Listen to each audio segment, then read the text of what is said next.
O Partido Popular de Pontevedra presentou esta mañá o seu novo fichaxe para as próximas eleccións municipais. Ela é Ana Isabel Vázquez e ocupa o cuarto posto na lista que lidera Rafa Domínguez. Segundo candidato á alcaldía, esta é unha aposta pola xuventude e a experiencia.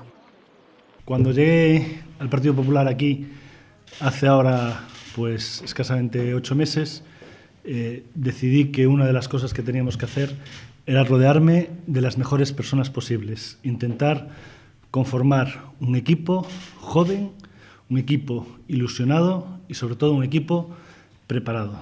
Y inmediatamente pensé que Ana Isabel sería una de esas personas que encajaría perfectamente en este equipo.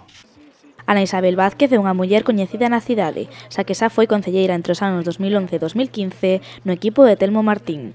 Tamén traballou como responsable de Cultura na Deputación de Pontevedra durante a presidencia de Rafael Louzán. Pues es importante y es bonito volver a la política local porque es siempre más cercana, estás más cerca de la gente, del ciudadano, ¿no? de las necesidades del día a día. Cuando empecé en política yo buscaba ilusionarme con proyectos, ayudar, colaborar, ¿no? Contagiar de alguna forma esa ilusión y realmente pues esa ilusión es una ilusión que me ha transmitido Rafa con su proyecto. A candidata do Partido Popular resaltou esta mañá a importancia de traballar para que Pontevedra volva a ser un referente cultural.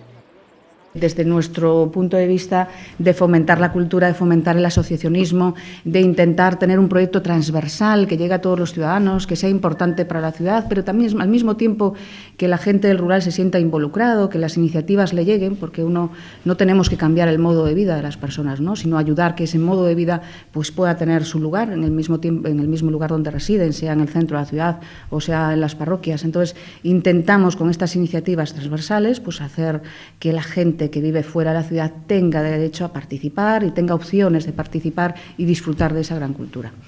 Ana Isabel Vázquez é actualmente directora xerente da Fundación Cidade da Cultura de Galicia, un posto que, segundo ela, será compatible coa súa incorporación ao Partido Popular de Pontevedra.